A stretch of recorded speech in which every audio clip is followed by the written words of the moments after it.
ये समय नरेंद्र मोदी और योगी आदित्यनाथ का है, लेकिन आज महिलाएं गर्व से कहती हैं कि हम योगी आदित्यनाथ के राज में रहते हैं। हम बाबा को वोट देंगे, मरते दम तक वोट देंगे।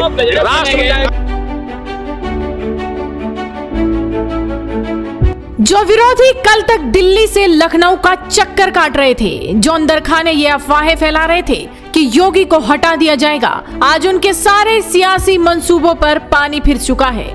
लखनऊ की धरती से बीजेपी के राष्ट्रीय अध्यक्ष ने जो दहाड़ मारी है, उसने दिल्ली से लेकर पटना तक खलबली मचा दी है। राष्ट्रीय अध्यक्ष का सीधा और दो टूक संदेश था, ये दौड़ नरेंद्र मोदी और योगी आदित्यनाथ का है। यानी जो लोग योगी को रोकने का ख्वाब देख रहे थे, उन्हें साफ बता दिया गया है कि यूपी में योगी की सल्तनत को हिलाना नामुमकिन है। पर वो समय बदल गया, अब ये समय नरेंद्र मोदी और योगी आदित्यनाथ का है, इसको कोई बांट नहीं सकता। इस बात का विश्वास मेरे कार्यकर्ताओं पर है। मुझे मित्रों, ये सिर्फ एक बयान नहीं, बल्कि विपक्ष के उस झूठे नैरेटिव पर करारा तमाचा है जो पिछले कई महीनों से बुना जा रहा था। आज उत्तर प्रदेश की जनता जानती है कि कानून का राज क्या होता है। खुद राष्ट्रीय अध्यक्ष ने मोहर लगाई कि आज यूपी की आधी आबादी डंके की चोट पर कहती है कि हम योगी के राज में रहते हैं, इसीलिए महफूज हैं। जब शाम में महिलाएं घर से निकलने के लिए डरती थी, शाम में महिलाएं को लगता था कि मेरे बच्चे, मेरे घर के पति, मेरा बेटा अगर बाहर गया है तो वह सुरक्षित वापस लौटेगा कि नहीं लौटेगा,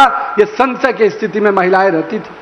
लेकिन आज महिलाएं गर्व से कहती हैं कि हम योगी आदित्यनाथ के राज में रहते हैं, हम माननीय नरेंद्र मोदी के राज में रहते हैं, हमारे लिए कोई डर नहीं, कोई भय नहीं है। मित्रों, असल में विपक्ष की बेचैनी की वजह कुछ और है। 2029 के महामुकाबले की बिसात बीत चुकी है और इसका असली सेमीफाइनल उत्तर प्रदेश का विधानसभा चुनाव ही है। सियासत का पुराना नियम है, जिसका यूपी उसका देश, और यूपी में कमल खिलाने का मादा सिर्फ और सिर्फ योगी आदित्यनाथ के चेहरे में है। 2017 में सपा कांग्रेस के गठबंधन को धूल चटाई तो 2022 में लड़के बनकर आए विरोधियों को ऐसी पटखनी दी कि इतिहास रच गया। अब तो योगी का खौफ और जलवा सिर्फ यूपी तक नहीं, बल्कि पूरे हिंदुस्तान में सर चढ़कर बोल रहा है। देश का कोई भी सूबा हो, चुनाव आते ही योगी की डिमांड सबसे ऊपर होती है। वो जहां पैर रखते हैं, वहां का सियासी समीकरण बदल जाता है। विपक्ष रैलियों के लिए भीड़ जुटाता है और योगी की जनसभाओं में उमड़ी भीड़ सीधे वोटों की बक्से में तब्दील हो जाती है।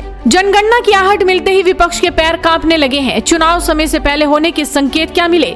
अखिलेश यादव बौखलाहट में सितंबर में ही चुनाव कराने की चुनौती देने लगे, लेकिन वो भूल रहे हैं कि चुनावी रणभूमि में जब योगी उतरते हैं तो उनका एक एक बयान विपक्ष के पूरे कुनबे को चारों खाने चित कर देता है। एक गर्मी जो अभी किराना में और मुजफ्फरनगर में कुछ जगह दिखाई दे रही ना, ये सब शांत हो जाएगी इसके बाद,